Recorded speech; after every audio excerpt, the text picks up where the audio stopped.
রাজধানীর অভিজাত এলাকা গুলশান ২-এর ৬৬ নম্বর সড়কের এই বিলাসবহুল ভবন। এখানে আছে পলাতক সাবেক ভূমিমন্ত্রী সাইফুজ্জামান চৌধুরীর ৭,৫০০ বর্গফুটের বিশাল দুটি ফ্ল্যাট। গত বছর ডিসেম্বরে অন্যান্য সম্পদের সঙ্গে এই ফ্ল্যাট দুটিও জব্দের নির্দেশ দিয়েছিলেন আদালত। রবিবার সকাল ১০টায় ফ্ল্যাটের তালা খোলে দুদকের জয়েন্ট টাস্কফোর্স। সঙ্গে ছিলেন একজন নির্বাহী ম্যাজিস্ট্রেট। দুদক জানায়, জব্দ হওয়া এই ফ্ল্যাট দুটির আনুমানিক বাজার মূল্য প্রায় ১৮ কোটি টাকা। তল্লাশি চালিয়ে উদ্ধার করা হয়েছে সাবেক এই মন্ত্রীর ৫ থেকে ৬টি দামি গাড়ির চাবি। কর্মকর্তারা বলছেন, দামি অনেক সম্পদ আগেই সরিয়ে ফেলা হয়েছে।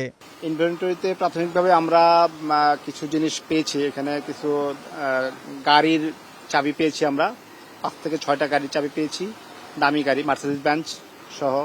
রোলেক্স ঘড়ির অনেকগুলো প্যাকেট পেয়েছি, ম্যানুয়াল পেয়েছি।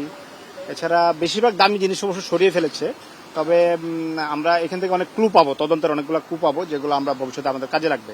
দুদকের উপপরিচালক বলছেন, এই আলামতগুলো পলাতক ওই মন্ত্রীর অর্থ পাচার মামলায় তথ্য প্রমাণ হিসেবে কাজ করবে।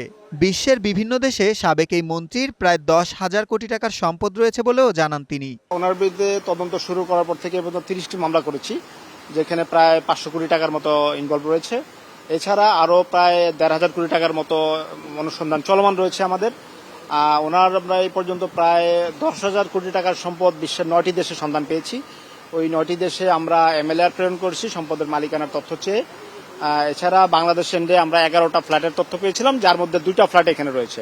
২০২৪ সালের ৫ আগস্ট গণঅভ্যুত্থানের পর দেশ ছেড়ে পালিয়ে যান সাবেক ভূমিমন্ত্রী সাইফুজ্জামান চৌধুরী। ঋণ জালিয়াতি ও অর্থ পাচার মামলায় ইতিমধ্যেই স্ত্রীসহ তার বিরুদ্ধে গ্রেফতারি পরোয়ানাও রয়েছে।